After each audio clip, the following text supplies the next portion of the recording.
बारिश में गरीब बहू का कच्चा घर और खुली रसोई। चंपा खुले आंगन वाली रसोई में बैठी सिलबट्टे पर दाल पीस रही है। बड़ी बहू सुधा खाट बिछाकर सुखा रही है। आज तो एकदम करारी धूप निकल रखी है। बस शाम तक धूप मुरझाए ना तो दाल की बरी अच्छी तरह से सूख जाएंगे। जेठानी जी, मैं तो कहती हूँ हमें जो कोटे से चावल मिला है ना, उसमें से 2-4 किलो भिगोकर उसे पीसकर पापड़ भी बना के सुखा लेते हैं। आगे बरसातें लगने वाली, ऐसी करारी धूप 2-3 महीने बाद ही करेगी। देवरानी जी, अगर हम पापड़ बना भी लेंगे तो पसारने के लिए जगह भी तो चाहिए। आंगन के आधे हिस्से में तो खुली रसोई बनी है। आज चूल्हे पर मिट्टी का लेप भी चढ़ाना है और उपले पात कर गोबर भी खत्म करना है, वरना बारिश आ गई तो बड़ी आफत हो जाएगी। हमारी खुली कच्ची रसोई गोबर में सन जाएगी। अपनी खुली रसोई को देखते हुए चंपा पापड़ बनाने की बात को वहीं खत्म कर देती है और बाकी का दाल पीस के देती है। जेठानी जी, मैंने दाल पीस दिया है, लेकिन अब और बड़ी किस पर बनाएंगे? पूरी खटिया तो भर गई है और के लिए जगह ही नहीं है। रुको, मैं इसका जुगाड़ लगाती हूँ। सुधा आंगन में से घर के अंदर जाती है और बड़ी सी पन्नी लाकर बिछा देती है। दोनों देवरानी जेठानी बड़ी बना देती हैं, तभी एकदम से आसमान का रंग काला कर देता है, जिसके चलते धूप चली जाती है और तगड़ी आंधी उड़ जाती है। जोरदार की बिजली चमकने लगती है। आवाज सुनकर पार्वती मकान में से निकलकर बाहर आती है। बहुओं, जल्दी जल्दी से सारी बरी उठा लो, आसमान में तेजी से बरसाती बादल बन रहे हैं, लगता है जोर की बारिश होने वाली है।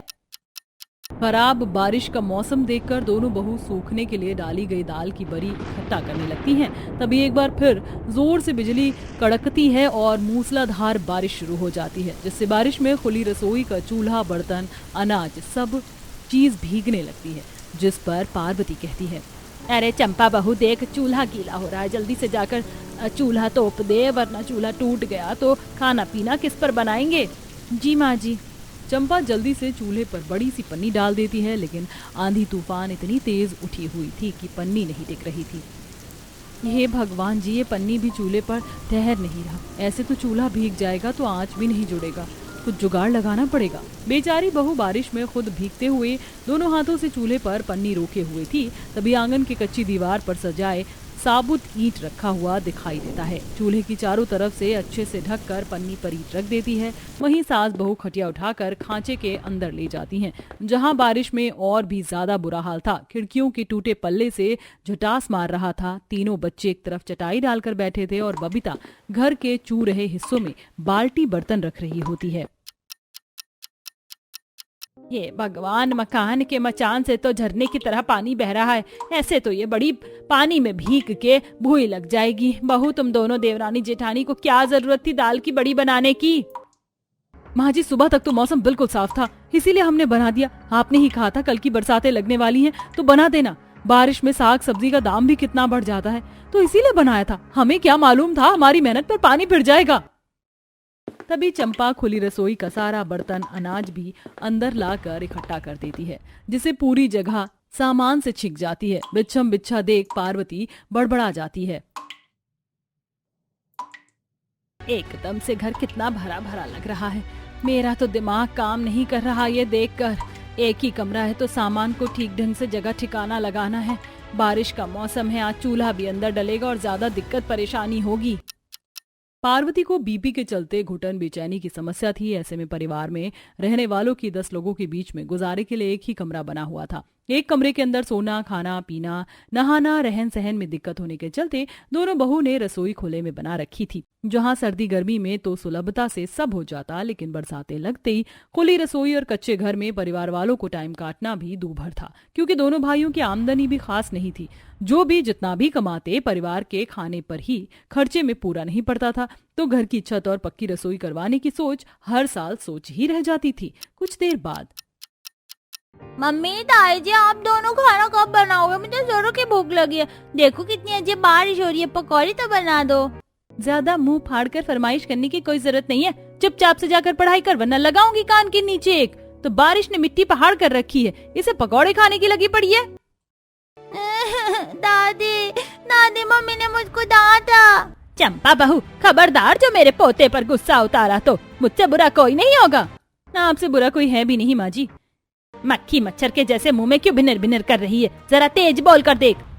माँ जी, इस लड़के को कहाँ से पकौड़े बना के खिलाऊं? आंगन में कितने जोर की बारिश हो रही है, चूल्हा भी नहीं सुलगेगा खुली रसोई में। हाँ तो किसने कहा है खुली रसोई में खाना पकाने को? भंडार कोण में 4 ईंट लगाकर चूल्हा जोड़ लो। जी माँ जी। दोनों देवरानी जेठानी घर के कच्चे कोने में आती हैं, जहाँ बारिश के मौसम में हर बार रसोई करती थी। चंपा 4 ईंट से चूल्हा लगाती है और सुधा सूखी पन्नी लकड़ी से चूल्हा सुलगाकर खाना बनाती है। चंपा, लगता है ये चारों ईंट एक बराबर का नहीं है। पतीले की पेंदी ठीक से बैठी नहीं है, हिलडुल कर रही है। हम कर भी क्या सकते हैं सुधा भाभी, और कोई चारा भी तो नहीं है। लगभग 1-2 घंटे की बारिश के चलते उनकी खुली रसोई वाले हिस्से में घुटनों तक पानी भर जाता है, क्योंकि आंगन घर की चौखट से 1 हाथ नीचे था और बाहर की सड़क समतल। इसीलिए रोड पर बरसात के भराव से गड्ढों का गंदा पानी भी उनके घर में भर जाता था। थोड़ी देर में बारिश में भीगे तीनों बाप बेटे घर आते हैं, जहां तीनों के पैजामे पैर कीचड़ में सने देख पार्वती चौखट पर रोक टोक करने लगती है।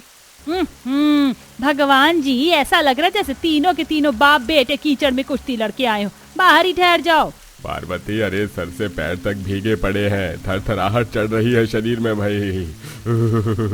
अरे अंदर आने दो। हाँ, रुको रुको, चौखट के बाहर ही हाथ पैर धो लो। बहू अंदर खाना पीना बना रही है। बबीता बेटी, पैर हाथ धुलवा दे पिताजी और भैया को। जी माँ। बबीता बाल्टी में पानी भरकर ओट के बाहर दे देती है। तीनों हाथ पैर धो करके घर में जैसे ही घुसते हैं तो धुआं भरा होता है, जिसे देख सुबोध भड़क जाता है। ये घर है या चिमनी? कितना धुआं निकल रहा है। अगला बंदा दिन भर बारिश में भीग कर आया है, मगर चैन से आराम भी नहीं कर सकता। इस घर में तो आराम ही आराम है। अरे रहने दे सुबोध, इनका तो बरसात लगते ही चूल्हे का डेरा घर के अंदर ही जमाना होता है। बस अपनी सुविधा चाहिए। अखिलेश के ताना कसने पर सुधा गुस्से में जवाब देती है, आप दोनों भाई ये काम क्यों नहीं करते? एक दिन बिना छत वाली खुली रसोई में खुद खाना बनाकर क्यों नहीं देखते? खुली छत की रसोई में खाना पकाना पान पर चूना लगाने की जितना आसान नहीं है। तुम लुगाइयों को खुली रसोई में खाना पकाना इतना भारी लग रहा है, और हमको आंधी बारिश के मौसम में दिन भर कमाने के लिए जाना पड़ता है। एक दिन हमारी जगह कमाने निकल कर देखो, आटे दाल का भाव पता चल जाएगा। अरे भगवान, अरे तुम दोनों मियाँ बीवी को जरा सी भी शर्म लिहाज है कि नहीं? सास ससुर के आगे ऐसे लड़ाई झगड़ा कर रहे हो। ससुर के गुस्सा करने पर दोनों बहू चुप लगाकर खाना बना के कुछ देर में परोस देती हैं। थाली में दाल चावल चोखा बना देखकर दोनों भाई चिढ़ जाते हैं। तुम दोनों का तो पता है ना, रात के टाइम में हम रोटी खाते हैं, फिर भी चावल बना दिया। दिन में भी चावल खाया था, मुझे नहीं खाना ये। अखिलेश क्यों बेमतलब में बाल की खाले निकाल रहा है? खा ले, बरसात में खाना बन गया, यही बड़ी बात है, खा ले। थोड़ी देर में सब लोग खाना खा लेते हैं, तब बहुएं जमीन पर ही बिस्तर कर देती हैं। सब एक लाइन से सो जाते हैं। अगली सुबह दोनों बहुएं खुली रसोई में तिरपाल बांध रही होती हैं, जिसे देख पड़ोसन करुणा अपने 1 मंजिल के पक्के मकान की बालकनी में से उपहास उड़ाती है। भगवान ने भी पता नहीं कैसे 3rd क्लास चीप गरीब पड़ोसी दिए हैं। इतनी भी औकात नहीं है कि एक छोटी मोटी पक्की रसोई बनवा ले या छत ठीक करवा ले। कैसे गंद मचा कर रहते हैं। करुणा, सबके पति की कमाई तुम्हारे पति की तरह घूसखोरी की नहीं है। हमारे पति खुददारी का कमाते हैं। इसीलिए तो तुम गरीब बहू की रसोई में डेली दाल रोटी नमक रोटी के सिवा कभी कुछ अच्छा बनता ही नहीं है। मेरी रसोई में एक दिन में जितना एक्सपेंसिव खाना बनता है ना, तुम लोगों की खाने की औकात नहीं है। हम तो तुम्हारी रसोई से एक चुटकी नमक की उम्मीद भी नहीं रखते ना, कभी आज तक मांगने आए हैं। रही बात हमारी रसोई की, एक न एक दिन हमारी खुली रसोई भी पक्की होगी। चंपा का करारा जवाब सुनकर करुणा ऐठते हुए अंदर चली जाती है। दोनों बहू सूखा मौसम देखकर जंगल से ईंधन बटोरने जाती हैं। बारिश के चलते जंगल में एक भी सूखी लकड़ी नहीं है, ना सूखे पत्ते हैं। चूल्हा कैसे जलेगा? तभी तो मुझे गर्मी का मौसम ज्यादा अच्छा लगता है। रोज जंगल में सूखे सूखे पत्ते झड़ जाते, रोज ले जाते थे, पर बारिश में तो दिक्कत हो जाती है। देवरानी जी, थोड़ा आगे चलकर देखें, क्या पता थोड़ी सूखी लकड़ी मिल जाए। ईंधन की तलाश में दोनों बहू जंगल के घने हिस्से में पहुंच जाती हैं, जहां मोटे मोटे तने वाले पेड़ थे, जैसे कि देवदार, शीशम, बरगद, सागवान, जिनकी जड़ें जमीन में पूरी तरह फैली हुई थी और जीव जंतु उन पेड़ों के नीचे बारिश के मौसम में शरण लिए हुए थे। तभी एक गाय अपनी 2 छोटी छोटी बछड़ों के साथ बैठे थे, जिन्होंने काफी सारा गोबर किया हुआ था। सुधा भाभी, देखो इस गाय की बच्चिया कितनी प्यारी है। देवरानी जी, इन गायों ने कितना सारा गोबर दे रखा है, इससे तो हमारी 2-4 टाइम के खाना बनाने के लिए उपले बन जाएंगे। चलो। दोनों जैसे ही गोबर लेने के लिए गाय की तरफ बढ़ती हैं तो वो सींग हिलाने लगती है। सुधा भाभी, ये गाय बड़ी मरखा लगती है। देवरानी जी, मैं आगे जाकर उसे सहलाती हूँ, इतने तुम गोबर इकट्ठा कर लेना। सुधा गाय को पुचकारते हुए उसके दोनों सींग सहलाती है। तब तक चंपा सारा गोबर इकट्ठा कर लेती है। तभी बारिश का मौसम बन जाता है और जोर से बादल गरजता है। जेठानी जी, लगता है बारिश का मौसम हो गया है, जल्दी से घने जंगल से बाहर निकलते हैं, चलिए। हाँ चलो। दोनों जंगल के घने छोर से बाहर निकल आती हैं। तभी उन्हें एक बहुत ही घना आम का पेड़ दिखाई देता है, जिसकी हर डाली में आम की मोजरे लगी थी और हवा चलने से गुच्छों में से आम चूक कर गिर रहे थे, जिसे देखकर दोनों ललचाते हुए रुक जाती हैं। जेठानी जी, देखिए ना कितने मीठे मीठे पके रसीले आम झड़ रहे हैं, चुनकर ले चलते हैं। बरसात में आम का भाव तो 70-80 रुपए किलो चल रहा है, खरीद कर तो ना खा सकते, चुनकर ले चलते हैं। सही कह रही हो, वैसे भी पापा जी और हमारे पति तो आम के साथ रोटी बड़े चाव से खा लेते हैं, कम से कम आज सब्जी नहीं बनानी पड़ेगी। दोनों बहुएं गिरे हुए आम चुनकर घर लेकर आ जाती हैं, जहां आंगन में बंधा उनका तिरपाल उड़ चुका था और चूल्हा भीग कर खराब हो चुका था। तीनों के बाल बच्चे बबीता के साथ रसोई का सारा सामान उठवा कर रखवा रहे थे। हे भगवान, ये चूल्हा कैसे खराब हो गया। मम्मी चाची, आप दोनों कहाँ थी? पता है बहुत जोर का तूफान आया था, पूरा चूल्हा खराब हो गया। सुरभि, चलो जल्दी से कढ़ाई अंदर ले चलो। चूल्हे को बारिश में पूरी तरह से टूट चुका देखकर चंपा डबडबाई आंखों से कहती है,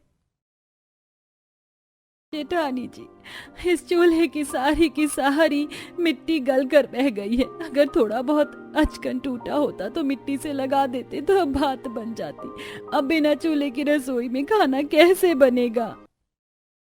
देवरानी जी, वैसे भी इस खुली दलदली रसोई में बैठकर खाना बनाते कैसे? कितना पानी जमा हुआ पड़ा है, अंदर ही कोई जुगाड़ बिठाते हैं।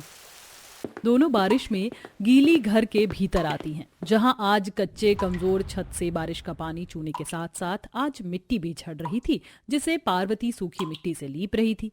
माँ जी लाइए, मैं लीप देती हूँ। अरे बहुआ, तुम दोनों रोटी पानी की व्यवस्था में लगो, चूल्हा भीग के टूट गया है, पता नहीं है बारिश का मौसम कब बंद होगा। इस कच्चे मकान में एक एक दिन टाइम काटना मुश्किल हो रहा है। घर की छत भी इतनी हल्की हो गई है, कब उड़ जाए बस राम भरोसे चल रहा है।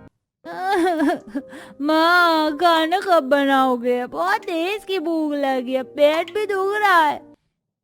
हाँ, मुझे भी भूखी भूखी लगी है मम्मी। बहू, तुम दोनों खाना बनाओ, बच्चों का भी आज का पूरा दिन एक टाइम का खाकर ही गुजर गया। माँ जी, जंगल से थोड़ा आम मिल गया था तो पड़ोसन के यहाँ से रोटी पका कर ले आते हैं, बाकी कल धूप हो गई तो मिट्टी का चूल्हा बना लेंगे। देख लो बहू, पड़ोसन के घर रोटी बनाने जाओगे, वो बनाने देगी भी कि नहीं। माँ जी, कथा बहन का स्वभाव अच्छा है, बनाने देंगी। तब सुधा आटा गूंथ कर एक बर्तन में कर लेती है और दोनों देवरानी जेठानी अपनी पड़ोसन कथा के घर आती हैं। कथा बहन, ओ कथा बहन। अरे भाई, कौन है? आ रही हूँ, थोड़ा सब्र रख लो। हाथों में पकौड़े लेकर खाते हुए कथा बाहर आती है, जहाँ चंपा सुधा दरवाजे के बाहर खड़ी थी। अरे तुम दोनों मेरे घर में? बोलो। कथा बहन, बड़ा मसला हो गया है, हमारा मिट्टी का चूल्हा बारिश में भीग के खराब हो गया है, अभी तक घर में खाना भी नहीं बना। क्या आज भर के लिए हम तुम्हारी रसोई में खाना बना लें? ठीक है, बना लो। अब दरवाजे पर आ गई हो तो मैं भगा भी तो नहीं सकती। इसे कहते काम ना काज के दुश्मन अनाज के। पता नहीं कैसे गरीब पड़ोसी से पाला पड़ा है, जब देखो मुंह उठा के आ जाती हैं। अंदर ही अंदर कुरकुराते हुए कथा दोनों को रसोई दिखाती है, जो कि पूरी तरह से इलेक्ट्रॉनिक रसोई थी, जहां oven, air fryer, chimney, modular चूल्हा, स्लैब पर कप प्लेट्स अच्छे से सजे हुए थे और बर्तन अलग से स्लैब में सजे हुए थे। इसके अलावा मसाले, दानी, ग्रोसरी का अलग से दराज बना हुआ था। कथा की सुख सहूलियत से भरी हुई संपन्न रसोई देखकर दोनों बहू दांतों तले उंगली दबा लेती हैं। कथा बहन, तुमने अपनी रसोई को काफी अच्छे से सजा रखा है, तुम्हारी रसोई बड़ी सुंदर है। ऐसा किचन करवाने के लिए खर्चा भी लगता है, पर तुम दोनों को तो खुले में कच्चे आंगन में खाना बनाने की आदत पड़ी हुई है। देखो, मेरी रसोई हमेशा साफ सुथरी और खुशबूदार रहती है, तो तुम दोनों रोटी बना लो, बदले में थोड़े जूठे बर्तन कर देना। कथा का ये बर्ताव दोनों को काफी ज्यादा खटकता है, जिस पर चंपा, कथा बहन, हम तुम्हारे जूठे बर्तन क्यों करें, ये तो तुम्हें धोना चाहिए। वाह जी वाह, अपना काम बनता भाड़ में जा जनता। मेरे किचन का गैस फ्री फंड का थोड़ी आता है। मैं तुम्हें अपनी रसोई में रोटी बनाने दे रही हूँ तो थोड़ा बहुत काम तो लूंगी। हाँ, कोई बात नहीं कथा बहन, मैं धो दूंगी बर्तन। अब आया ना ऊंट पहाड़ के नीचे। जरा सी रोटी बनवाने के बदले कथा अपनी रसोई के सारे बर्तन दोनों से साफ करवाती है। तब दोनों रोटी बनाकर लाती हैं, जहाँ पूरा परिवार खाने के इंतजार में भूखा था। हल्के हल्के बूंदाबांदी अभी जारी थी। अरे तुम दोनों पड़ोस में रोटी बनाने गई थी या बीरबल की खिचड़ी? पकाने में कितना टाइम लगा दिया? अजी रोटी ही बना रही थी, हम झक मारने नहीं गई थी। बदले में पड़ोसन ने अपने जूठे बर्तन भी धुलवाए। बोलते बोलते सुधा की आंखें डबडबा जाती हैं और ये सुनकर बाकी परिवार वालों को भी काफी ज्यादा दुख लगता है। क्या कथा बहन ने तुमसे बर्तन मंजवाए? मैं अभी बात करके आता हूँ। अखिलेश बेटा, तू क्या बात करने जाएगा? सारे फसाद की जड़ तो ये खुली रसोई है। किसी तरह तुम दोनों भाई पैसे जोड़ जोड़ कर छोटी मोटी पक्की रसोई बनवा दो, ताकि बहू को कहीं किसी के यहाँ खाना बनाने ना जाना पड़े। भाग्यवान, तुम्हें मालूम तो है अभी काम की कितनी ज्यादा मारामारी है। 2 टाइम की रोटी खा पा रहे हैं, ये बड़ी बात है। हम तो खुद रसोई बनवाने की जुगाड़ में लगे पड़े हैं, लेकिन मजदूरी का काम नहीं मिल रहा है। पूरा परिवार शौक से आम रोटी खाने लगते हैं। तभी एकदम से बारिश के साथ तेज बवंडर उठता है और कच्चे कमजोर छत से मिट्टी झड़कर सबके खाने में पड़ जाती है, जिससे तीनों बच्चे नखरे करने लगते हैं। माया, आम तो किन किन सा लग रहा है, मुझे दूसरा आम काट कर दे दो, मुझको यह नहीं खाना। मोनू, दूसरा आम नहीं है, यही पानी से धो के खा लो। मुझको नहीं खाना ये मिट्टी में तना आम। भगवान को भी शायद हमारे परिवार को रोटी खाते देखा नहीं गया, तभी तो मुंह के आगे का निवाला भी छीन लिया। खाने में मिट्टी पड़ जाने के चलते बेचारे गरीब परिवार वालों को बारिश में कहर में भूखे सोना पड़ता है। ऐसे ही गरीब परिवार वालों का बारिश में संघर्ष जारी था। अगले दिन दोनों बहू कथा की रसोई में दोबारा से खाना बनाने जाती हैं तो वो मना कर देती है। वहीं लगभग 2-3 दिन तक लगातार बारिश होती रह जाती है, थमती नहीं। ऐसे में दोनों बहू जुगाड़ लगाकर आग तपने वाली टोकरी में ही कोयला लगाकर खिचड़ी बनाकर थोड़े में सबको परोसती हैं। मैं तो ऐसी खिचड़ी और दे दो ना, मेरा पेट नहीं भरा। सुरभि बेटा, खिचड़ी थोड़ी सी बनाई है, बाकी लोग भी खाने को बचे हैं। सुधा, मेरे हिस्से में से सुरभि को दे दो। हम तो दुख झेल ही रहे हैं, कम से कम बच्चों को तो आधा पेट मत खिलाओ। अनाज के अभाव और चूल्हा टूटने के चलते दोनों किसी तरह 2-2.5 घंटे में कोयले में ही खिचड़ी बनाकर सबको देती हैं, जिससे पूरे परिवार को आधा पेट खाकर गुजारा करना पड़ता है। ऐसे ही बेचारे गरीब परिवार वालों का बारिश के कहर में कच्चे घर और खुली रसोई में टाइम कट रहा था। तभी एक दिन इतना तेज तकड़ा तूफान आता है, जिससे एक बड़ा सा मिट्टी का ढेला छत से टूटकर मोनू के सर पर गिरता है, जिससे उसका सर खून में सन जाता है।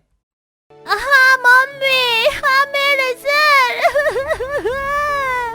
मोनू को तड़प तड़प कर रोते देख पूरा परिवार बिस्तर में उठकर बैठ जाता है। देखते ही देखते उनकी कच्ची कमजोर छत भी उजड़ जाती है और पूरा परिवार खुले छत के नीचे बारिश में भीगने लगता है। हे भगवान, आखिरकार इस घर की छत भी हमसे छिन गया।